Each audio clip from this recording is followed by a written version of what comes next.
Antara tahun 2022 dan 2023, Filipina menjadi salah satu negara pengimpor pisang terbesar ke Tiongkok, tetapi situasinya kini telah banyak berubah.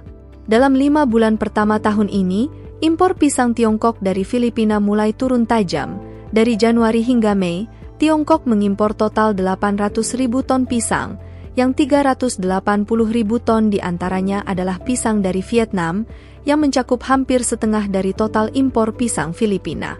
Angka ini 44% lebih rendah dari periode yang sama tahun lalu, dan itu juga menyebabkan Filipina kehilangan sekitar 2,8 triliun rupiah. Petani Filipina sangat tidak puas, dan mereka dengan marah merasa bahwa apa yang dilakukan Tiongkok sangat tidak adil. Jadi tahukah Anda, mengapa Tiongkok tiba-tiba mengurangi impor pisang Filipina? Meskipun negaranya luas, sebagian besar berupa hutan hujan dan pegunungan, dan hanya ada sedikit lahan yang cocok untuk pertanian. Kondisi medan ini membuat sulit untuk menemukan lahan yang cocok untuk pertanian, yang merupakan kesulitan besar bagi negara seperti Filipina, dengan populasi lebih dari 100 juta jiwa, terutama mengingat sekitar 90 juta penduduknya bergantung pada pertanian untuk mata pencaharian mereka.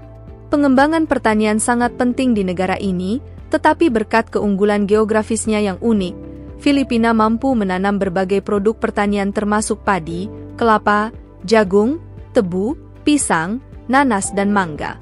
Produk pertanian ini tidak hanya makanan pokok untuk kehidupan sehari-hari orang Filipina, tetapi juga dukungan penting bagi ekonomi nasional, yang menyumbang 20% dari PDB nasional. Ekspor produk pertanian Filipina tahunan sekitar 9 juta ton, menjadikannya eksportir pisang terbesar kedua di dunia.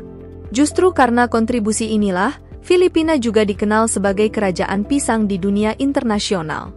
Jika kita menganalisis kondisi geografis dan iklim di sana, Filipina, yang terletak di dekat garis khatulistiwa, menikmati banyak sinar matahari dan curah hujan yang ideal, yang secara alami mendukung pertumbuhan pisang Filipina. Kondisi ini membuat budidaya pisang mendekati standar organik, terutama di Mindanao, di mana iklim muson hutan hujan tropis sangat cocok untuk menanam pisang dan buah-buahan tropis, seperti durian dan mangga. Namun, keberhasilan industri pisang di Filipina disebabkan oleh sejarah budidaya dan pengalaman dalam penanaman, pemanenan, pengemasan, pengawetan, transportasi dan penjualan. Industri pisang Filipina telah membentuk operasi rantai industri yang matang, sehingga memungkinkan pisang Filipina untuk mempertahankan penampilan yang halus dan rasa yang luar biasa, bahkan ketika diangkut jarak jauh ke seluruh bagian dunia tanpa noda atau tanda menghitam, dan rasanya masih lembut dan manis. Oleh karena itu tidak sulit untuk memahami mengapa pisang Filipina dapat memiliki reputasi kerajaan pisang di pasar internasional. Banyak negara termasuk Korea Selatan, Jepang dan Malaysia telah menunjukkan antusiasme dan preferensi yang besar terhadap pisang Filipina, dan Cina adalah salah satunya. Seperti yang kita semua tahu, Cina adalah negara adikuasa dengan populasi 1,4 miliar jiwa. Karena kesadaran kesehatan, masyarakat secara bertahap mulai lebih memperhatikan masalah kesehatan mereka sendiri, dan bahkan lebih memperhatikan keseimbangan dalam pola makan, sehingga permintaan mereka terhadap buah juga sangat besar. Dan pisang dapat dikatakan adalah salah satu buah favorit mereka yang terjangkau, tetapi pasokan pisang Cina sendiri tidak dapat memenuhi kebutuhan mereka. Sejak 2018, Tiongkok telah mengimpor 1,16 juta ton pisang dari Filipina, dengan total transaksi lebih dari 8,9 triliun rupiah, melampaui Jepang.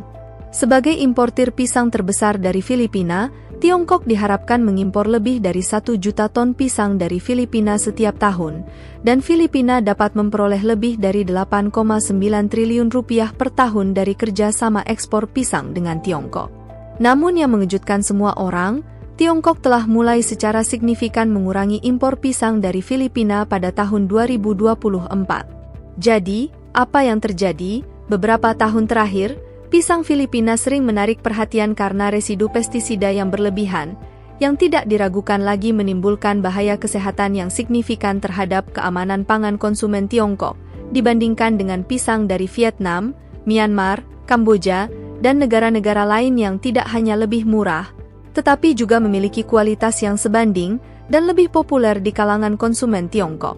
Selain harga dan kualitas, beberapa konflik internasional Filipina dalam beberapa tahun terakhir juga menimbulkan kontroversi.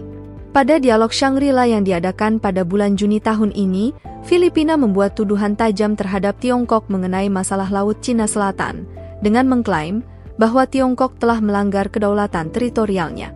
Sebenarnya Filipina juga telah berupaya memperkuat fasilitas militernya di Laut Cina Selatan, dan terlibat dalam tindakan provokatif di tempat-tempat seperti Pulau Hangyen, yang akhirnya ditanggapi dengan tegas oleh penjaga pantai Tiongkok. Padahal, tindakan provokatif Filipina tersebut tidak memberikan keuntungan apapun bagi mereka dalam masalah Laut Cina Selatan. Lebih jauh lagi, Filipina berupaya meningkatkan kerjasamanya dengan Amerika Serikat. Pangkalan militer yang diberikan Amerika Serikat sangat dekat dengan Laut Cina Selatan, suatu wilayah yang jelas-jelas dimaksudkan untuk menekan Tiongkok melalui kekuatan eksternal, dan berupaya memaksa Tiongkok untuk membuat konsesi pada masalah Laut Cina Selatan. Ini tidak hanya mengancam kepentingan strategis Tiongkok, tetapi juga memperburuk hubungan kedua negara. Namun, Tiongkok belum memberlakukan larangan yang jelas terhadap impor pisang dari Filipina. Namun bagi konsumen Tiongkok, membeli pisang bukan sekedar perilaku konsumsi sederhana, tetapi juga protes emosional ketika kebijakan suatu negara menyakiti perasaan rakyat Tiongkok. Tentu saja, sulit untuk memenangkan hati konsumen Tiongkok. Pada awal tahun 2024, Tiongkok mulai mengurangi jumlah pisang yang diimpor dari Filipina. Dalam waktu 3 bulan, volume impor telah berkurang sekitar 290.000 ton, yang menyebabkan kerugian sekitar 2,8 triliun rupiah. Bagi Filipina, perubahan sentimen ini secara bertahap menyebabkan orang-orang Tiongkok memboikot pisang Filipina dan membeli varietas lain sebagai gantinya. Dari data di atas, kita dapat melihat bahwa situasi pisang Filipina saat ini di pasar Tiongkok merupakan gambaran kecil dari dilema ekonomi Filipina, karena pembangunan ekonomi negara itu terlalu bergantung pada Amerika Serikat dan kurangnya kemampuan pembangunan yang mandiri. Bahkan dalam beberapa tahun terakhir, meskipun pemerintah Filipina telah berusaha memperbaiki hubungannya dengan Tiongkok, sikapnya yang salah terhadap masalah Laut Cina Selatan telah secara serius menghambat kerjasama ekonomi dan perdagangan antara Tiongkok dan Filipina. Faktor-faktor ini pada akhirnya menjadi salah satu alasan mengapa Tiongkok mulai mengurangi impor pisang Filipina. Karena Tiongkok telah mengurangi impor pisang Filipina secara drastis, para petani Filipina menjadi semakin khawatir. Mereka percaya bahwa tindakan Tiongkok tersebut dapat mengakibatkan sejumlah besar pisang Filipina tidak akan bisa dijual. Dalam jangka panjang, pisang-pisang ini akan membusuk, yang akan memaksa para petani untuk menginvestasikan lebih banyak uang dalam menangani pisang-pisang yang tidak dapat dijual. Tiongkok merupakan pasar yang besar dan sumber pendapatan yang penting bagi para petani Filipina. Oleh karena itu, para petani Filipina sangat ingin Tiongkok membuka kembali pasar dan melanjutkan proses perdagangan agar mata pencaharian mereka tidak semakin terpuruk. Bagi Filipina, mereka harus menyadari bahwa masalah pisang bukan hanya peringatan, tetapi juga peluang dalam konteks globalisasi dan integrasi perdagangan. Saat ini tidak ada negara yang benar-benar dapat menghindari dan tidak ada negara yang tidak membutuhkan pasar Cina. Jika Filipina berharap untuk memulai kembali kerjasama perdagangan dengan Cina, hal pertama yang perlu dilakukan adalah menghadapi kenyataan dan meninggalkan ide-ide yang tidak rasional tersebut. Pada saat yang sama, Filipina harus berhenti memprovokasi Cina di panggung internasional dan mengakui bahwa kedaulatan Laut Cina Selatan adalah bagian dari wilayah Cina.